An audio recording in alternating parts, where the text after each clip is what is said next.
Hello students, আজকে philosophy বিষয়টার সম্বন্ধে একটু বোঝাবো।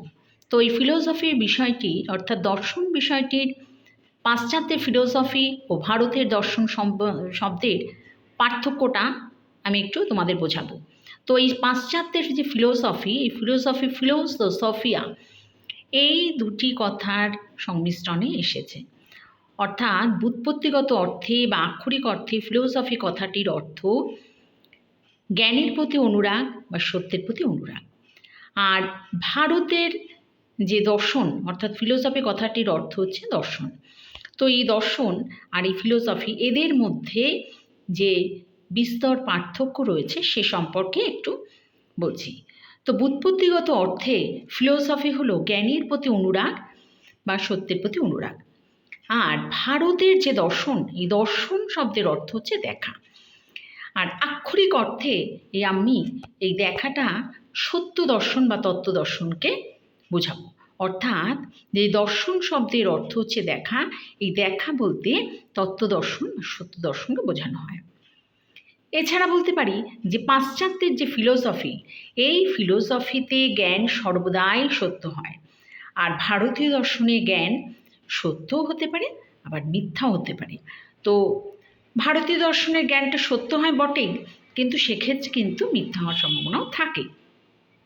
এছাড়াও বলতে পারি যে পাশ্চাত্যের ফিলোসফি, এই ফিলোসফি অনুসারে জ্ঞান যে কোনোভাবেই অর্থাৎ প্রত্যক্ষ বা পরোক্ষভাবেই উৎপন্ন হতে পারে। কিন্তু ভারতীয় দর্শনে যে জ্ঞান সেটা কিন্তু সব সময়ই প্রত্যক্ষভাবেই কিন্তু উৎপন্ন হয়। আর এছাড়াও বলতে পারি যে পাশ্চাত্যের যে ফিলোসফি, এই ফিলোসফি অনুযায়ী জ্ঞান অন্বেষণই হলো দার্শনিকদের প্রধান লক্ষ্য। কিন্তু ভারতীয় দার্শনিকরা কেবল সত্যের অনুসন্ধানটাই শুধু করছে না, সত্যটাকে কিন্তু প্রতিষ্ঠা করার চেষ্টা করে যাচ্ছে। অর্থাৎ ভারতীয় দার্শনিকরা তারা কিন্তু সত্যটাকে প্রতিষ্ঠা করার চেষ্টায় রয়েছে।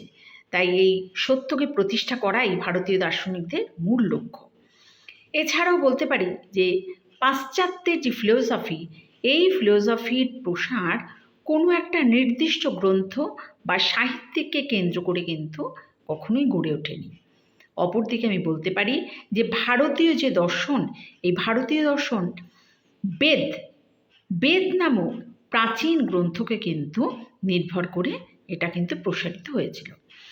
অর্থাৎ বেদ, তোমরা জানো যে বেদের ওপরেই নির্ভর করছে কিন্তু, অর্থাৎ এই যে প্রাচীন গ্রন্থ, আমাদের যে প্রাচীন গ্রন্থ, সেই প্রাচীন গ্রন্থ বেদের উপরই কিন্তু নির্ভর করছে ভারতীয় দর্শন।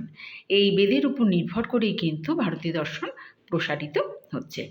তো তাই এই যে পাশ্চাত্য দর্শনের ফিলোসফি অর্থাৎ পাশ্চাত্যের ফিলোসফি আর ভারতীয় যে দর্শন, এদের মধ্যে যে পার্থক্যগুলো, এই পার্থক্যগুলো কিন্তু এগুলোর মধ্যে এগুলো প্রধান। অর্থাৎ এটাকে তোমরা কিন্তু একটু খুব ভালোভাবে বুঝবে।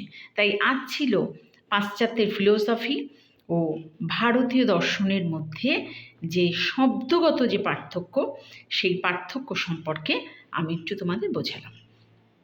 তো এই পাশ্চাত্য ফিলোসফি ও ভারতীয় দর্শনটা তোমরা একটুখানি বুঝবে।